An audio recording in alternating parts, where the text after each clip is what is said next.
19th. I'm delighted to be joined by Peter Maguire, CEO of XM Australia, David Rundell, longest-serving US diplomat in Saudi Arabia and also involved in the shale industry in Texas. And for the first time on our program, a special welcome to Mr. Henning Bloystein, Director of Energy, Climate and Resources at the Eurasia Group. Gentlemen, thank you very much for joining us. Good morning.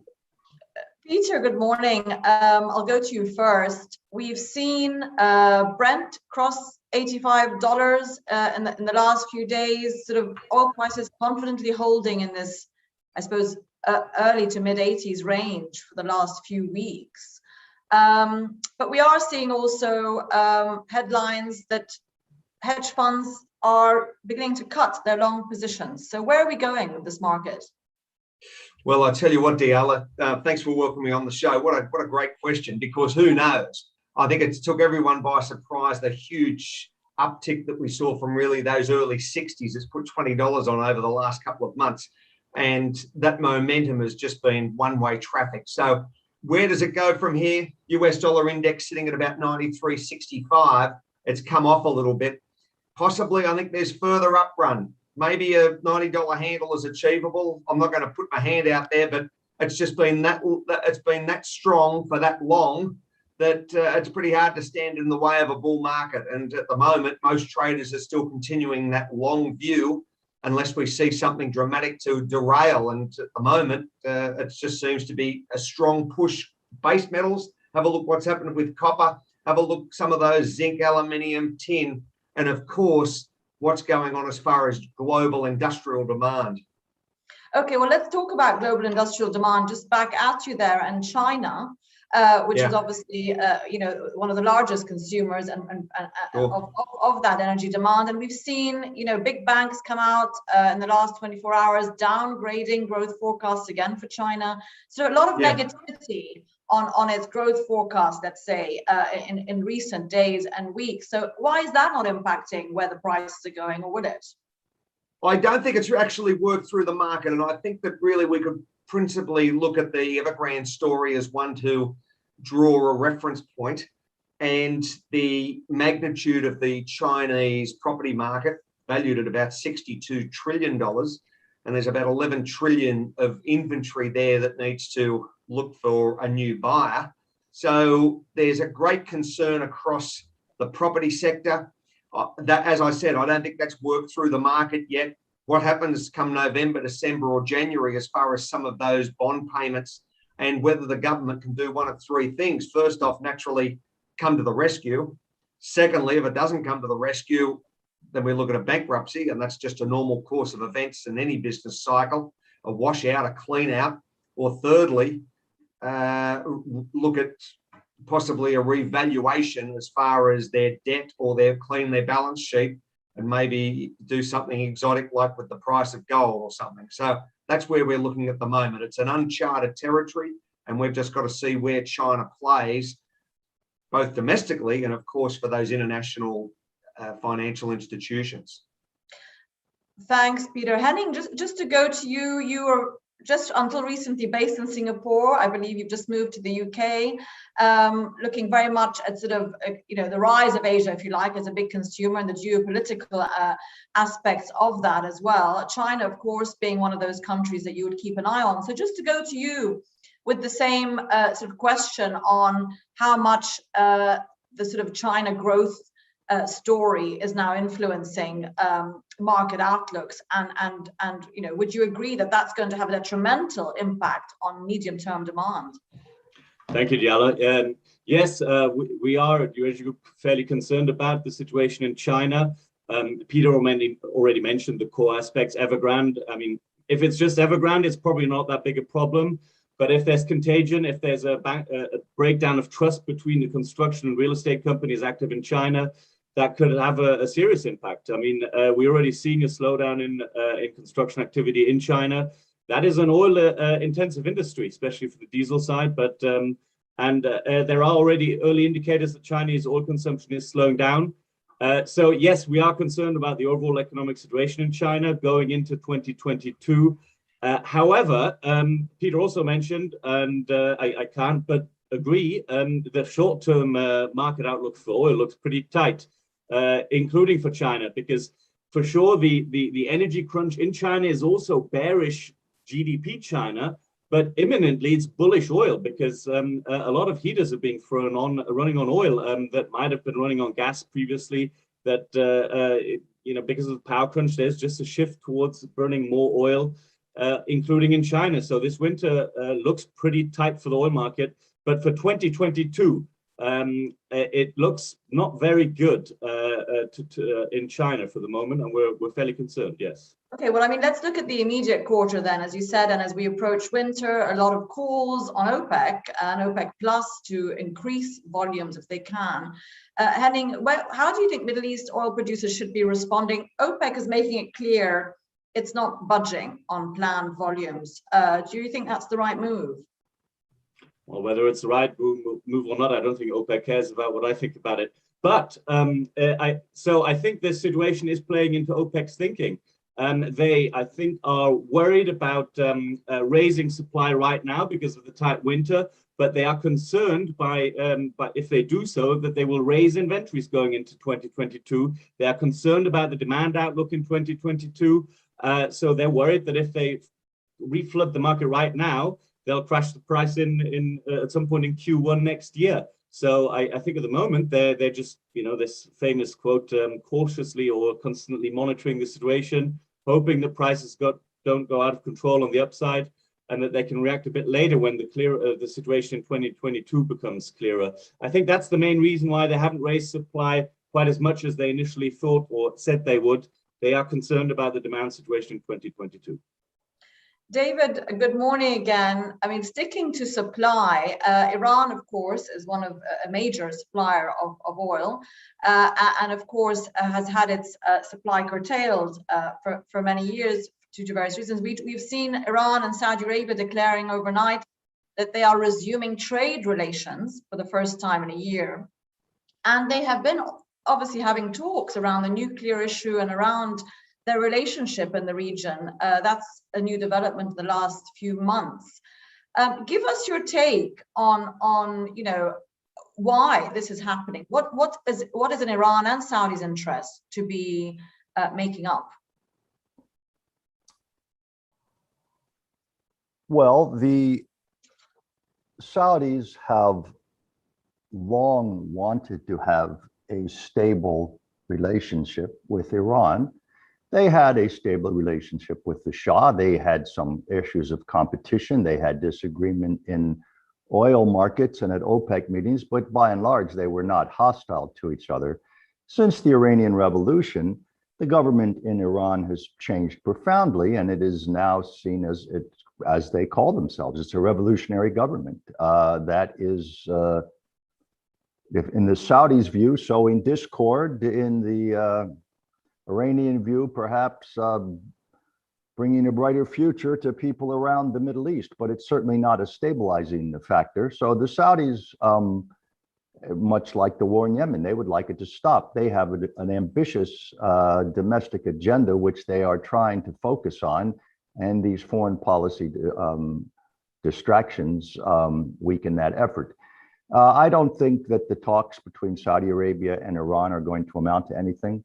I think that the Saudis are attempting to appear, and I think, and if there was a willingness on the part of the Iranians, they would make agreements. But I don't see anything significant coming out of that. I mean, but to be clear, what do I mean by that? I mean, do I think that they are going to stop funding the Houthis or Hezbollah or Hamas or the militias in Iraq? No, I don't think that's going to happen. Do I think they're going to stop working on their nuclear weapon that they've been building for 20 years and enduring harsh sanctions in order to maintain that program? No, I don't think anything that's going to change. Well, what about the economic pressure that Iran is under? Its economy is in pretty dire straits. I mean, it's a healthy, wealthy economy, but it is under duress, and that is. I think that economic sanctions are helpful, but I don't think they're decisive. I can't think of any situation in history where economic sanctions have really been the deciding factor. They can contribute, but I remember, I forget, well, it doesn't matter. It's trying to put sanctions on Russia is a good example. Okay, these are people that endured a 4-year siege of Leningrad, where people were starving in the street, and we're going to tell them they can't buy fresh vegetables today so that they're going to change their policy. I don't think so. You talked a little bit about pricing for today, and I can chat on that for a minute, but perhaps you want to let somebody else talk now. I've talked for a while, but I do have some things I think you ought to pay attention to in terms of short-term pricing as well. Talking about pricing, do you think that the White House is right in pressing OPEC for more oil, obviously because of what's happening with prices? Do you think they're justified in doing that? Well, I think that the OPEC is going to tell the White House to dial another number. I mean, this is a president who called the Saudis a pariah state, who says that he's not going to talk to the crown prince. You may have seen last week that the Secretary of Defense was supposed to go to Saudi Arabia. His trip was canceled, and meanwhile, the next day they met with the delegation from the Russian parliament. I mean, that's a pretty strong signal. This whole idea that people keep trying to pretend that, OPEC doesn't matter. If I read another article that says OPEC doesn't matter, really, I don't know who writes these things. Well, they matter, I guess, but at the moment, in the short term crunch that we're seeing in the market, a lot of people are arguing that only Saudi Arabia has extra oil to offer, and so OPEC should be left alone for the time being. Well, when I say OPEC, I mean Saudi Arabia. I should have. I mean, I view them as synonymous. Saudi Arabia, OPEC, whatever you want to. Yeah, OPEC. That's, you could argue that they might be meaningless, but the Saudis certainly are not. I mean, when Trump needed to save the domestic energy sector at the height of COVID and oil prices were going through the floor, who did he call to increase prices? He called the Saudis. And now Biden wants to lower prices, and who does he call? The Saudis. So I think this idea that somehow that you can just pretend that you don't like them for some human rights abuse, I think is somewhat naive. Yeah, and maybe it's not going to go anywhere. Peter, back to you and back to the markets. Let's talk a little bit about gas. We've seen that, if I'm correct, in saying come off a little bit from the recent sort of highs that we've seen marginally. But do you think that's the start of a new trend, and why is that happening? Well, markets, as we know, get exhausted to the upside because they have such a rapid move up, or they get oversold. So that's traditional, and they bounce from. You've got technical traders, you've got naturally just straight out fundamental traders, and traders that are trading on seasonality, and then the combination of it all.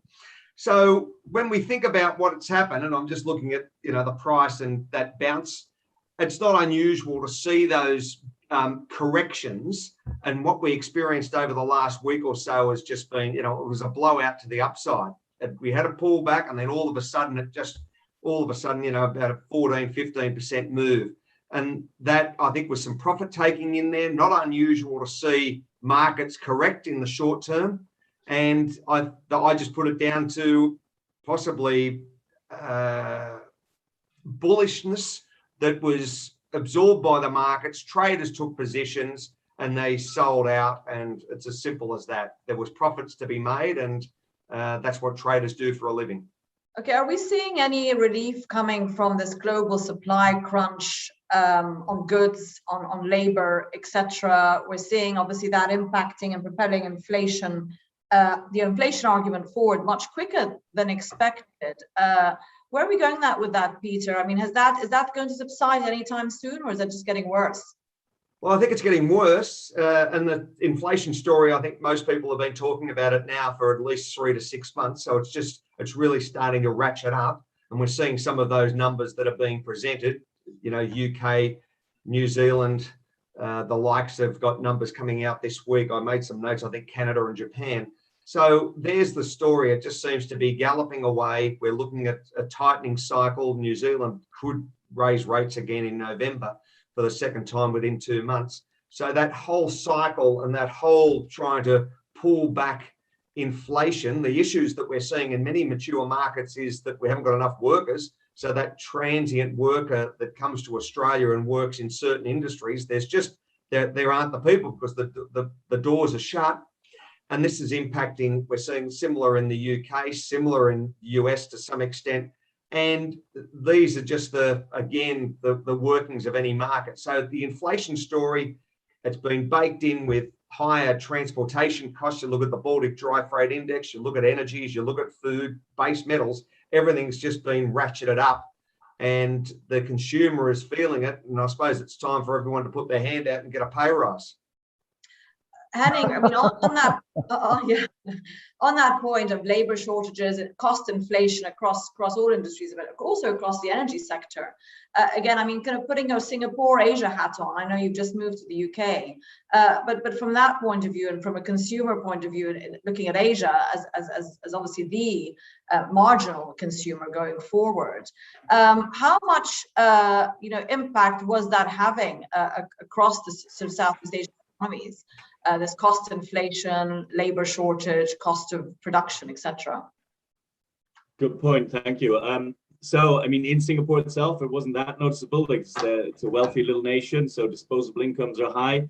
But if you go to the emerging markets, the great emerging markets of South and Southeast Asia, India, Indonesia, Vietnam, of course, any price increase, whether it's in for your chip and your first car that you're buying, or for fuel, for processed foods, eats into your fairly low disposable income, and it immediately hits demand. Like the energy industry is a very good indicator for this.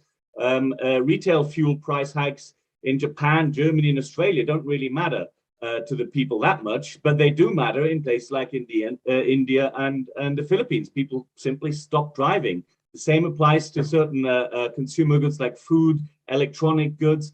People just can't afford it, and they immediately stop spending.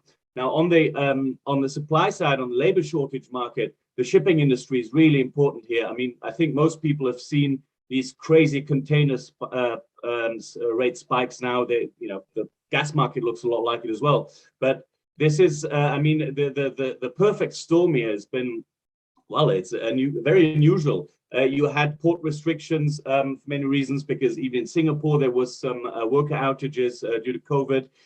Very important shipping crews from the Philippines were massively restricted because of huge COVID outbreaks there. And of course, the travel restrictions, South and Southeast Asia, the borders until very recently were virtually all shut. People couldn't get in and out.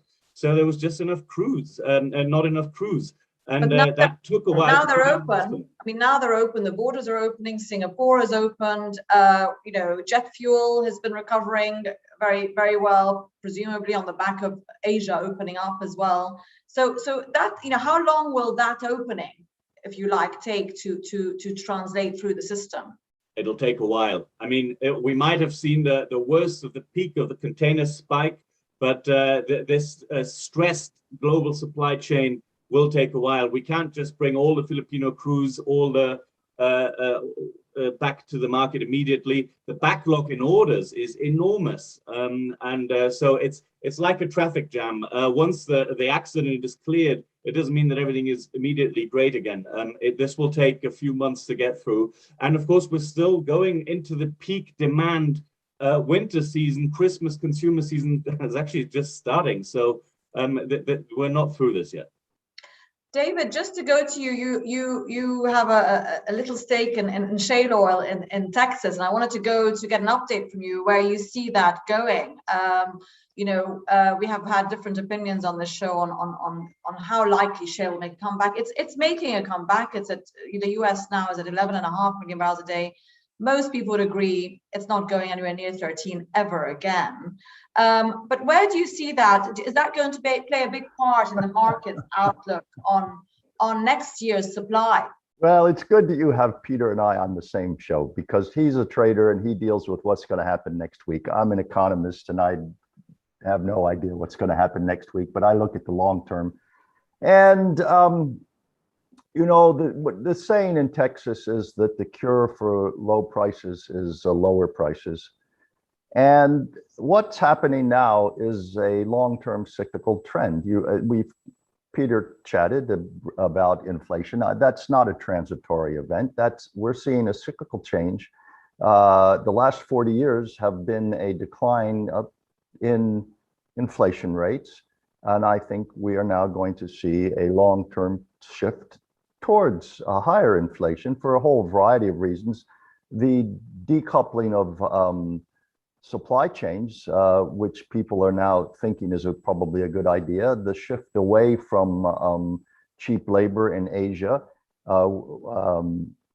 which will increase labor costs in the West and shift profit away from capital. These are long-term trends. And in the oil, will that labor shortage today impact shale oil production in the next 6 months? I mean, the cost of inflation on labor. Okay, you want to know about shale oil? Look, I said on this show 3 times, I think that, shale oil will come back. And I think it will come back, and it is coming back. And I said it, and it is coming back. And the people who say that it will never come back to 13, again, that just depends on the price. As I said, the cure for, when there is no investment, you will soon see a shortage in supply. And we have seen a shortage of investment for a whole variety of reasons. One was low prices. 2 were the hedge funds, or not the hedge funds, the private equity funds didn't want to put money in. And private investors didn't. So, we saw a reduction in drilling. Now we're seeing it. It's happening. And if oil goes to $100 a barrel, you'll definitely see more. The oil's there. It's just a question of what price you're willing to pay to get it out. Well, we've had OPEC this week indicating it would be happy with $100 oil. So let's see what happens the next 2 months. Peter, I'll go to you just to look at that survey question, looking back to monetary policy. U.S. Fed, does it need to redefine its employment and inflation targets so it can be allowed to sort of have the excuse, if you like, to be more hawkish? Yes or no? Peter, I'll just ask you directly how you would vote for that. Do you think that there's the Fed stalling, or does it need to redefine so it has a reason to be able to act? I would say yes, and I think that the inflation story is they're behind the curve, and I think they've got to play catch up. And I think they've got to play catch up quickly due to taper, due to what's going on as far as global demand for all commodities.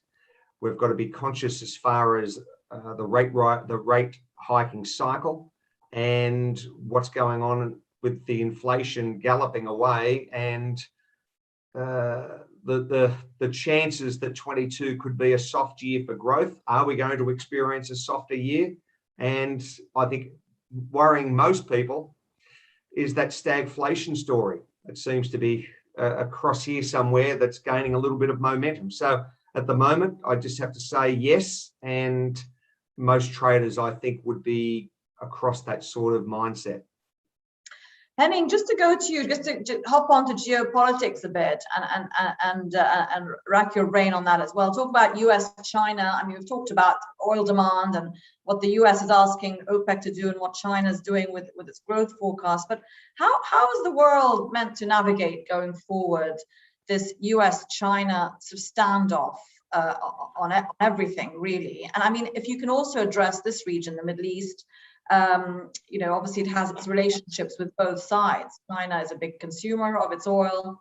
Obviously, the US is still, at least until today, a big part of its security. How is the world going to navigate? Should the world navigate that going forward? And any particular comments on the region going forward?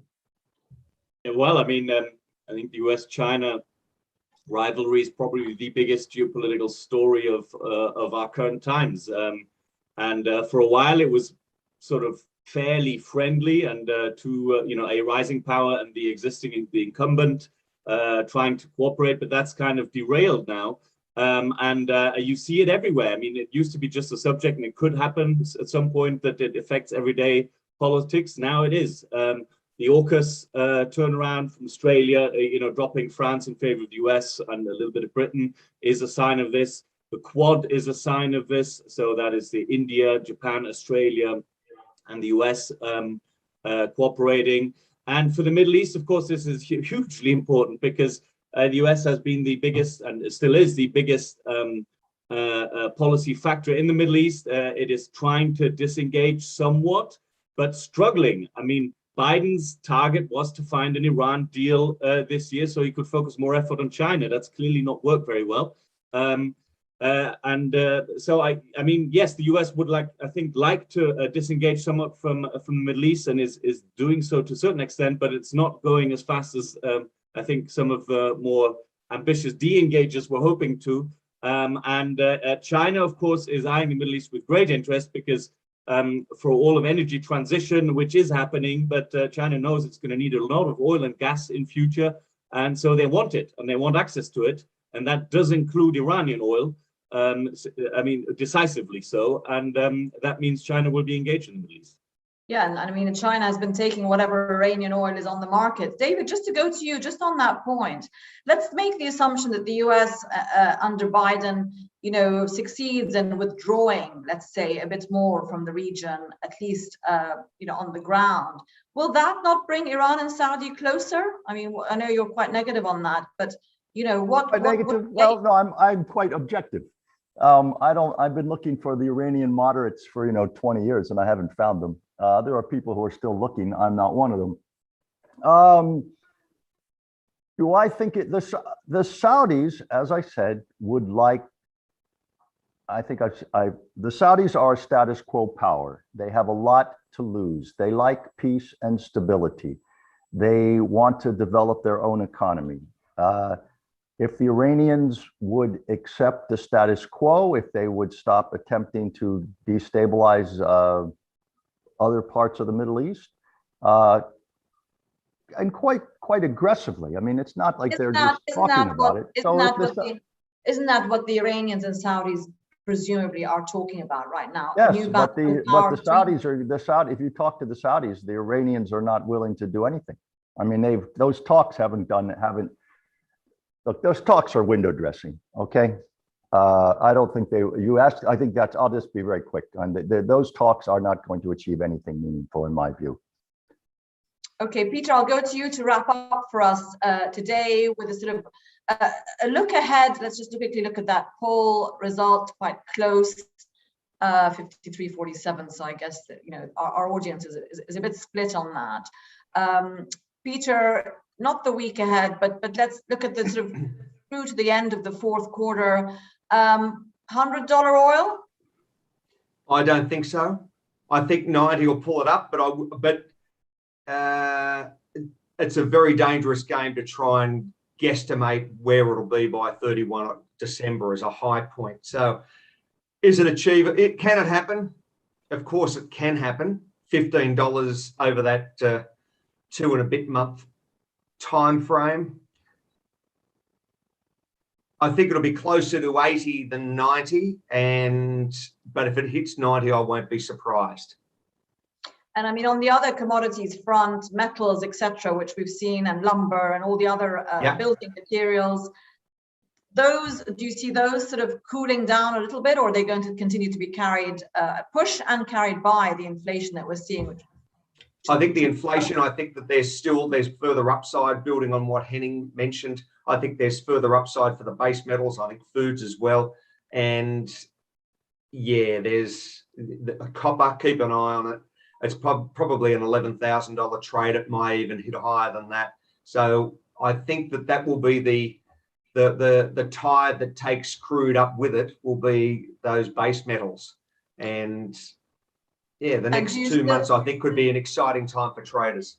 And I mean, the fact that crude has been viewed as cheap, compared to other commodities, is that how much is that going to play in pushing it any further? If US dollar came to 91, then that's going to add a fair bit of horsepower to the price of crude. It's currently at about 93.5. It's the US dollar index. So keep that in mind. The overall, I think, momentum is pushing the markets higher, but I'm not sure how much pain is going to be felt from the consumer to really settle crude down, and that's why I think $80 is be pretty much that benchmark price by the end of the year. Henning, I'll just go to you and take advantage of you being with us today. And we haven't mentioned, I don't want to get in a big conversation about the energy transition. We have a minute left, but that's part of your remit at Eurasia. And there's been a lot of talk in recent weeks with this energy supply crunch of, oh, look, we're going too fast on the energy transition. It's been a risky policy. And we need to be focusing on the immediate. Henning, your take on that? Are we moving fast enough? Are we not? Well, so what we are seeing is people in the European Union and China, and Britain, which are affected by this immediate energy crunch, they are doubling down on their green targets. They're all reiterating them, saying actually spiking natural gas and coal prices and power prices because of that are an investment signal to invest into domestic clean energy sources and storage solutions. But if you look at the problems of this crunch, it is an underinvestment in especially the natural gas space, into storage solutions in the natural gas area, which has had to fill the phase out of coal, especially in Britain. In China, it is coal to gas switching for heating, but they haven't built the infrastructure to deal with it when it gets cold. And this is why now we're in this uncomfortable pickle that we all have to look at the weather forecast. If it stays mild, as it is right now in the Northern Hemisphere, all this fuss will be over by December. If it gets cold, especially in China, and stays cold for a while, we're going to have a really, really rough ride this winter, which will have economic and political consequences, which tells you, despite, and even if the green transition is probably, that trend is there and irreversible, you cannot totally dismiss keeping your existing infrastructure in place, because this is an energy transition and not a U-turn. We've got 30 years even to get to net zero 50, so we should keep that in mind. And the natural gas sector needs a little bit of support at the moment. Yeah, well, I mean, strong calls for investment all around, both in green and in conventionals, and there's certainly no shortage of money around. So let's see what happens. Henning Goistein, Peter Maguire, and David Rundell, thank you very much, gentlemen, for joining us this morning. Have a great remainder of the week, and we shall see you all soon. Thank you very much to our viewers. Thank you. Thanks for the invitation.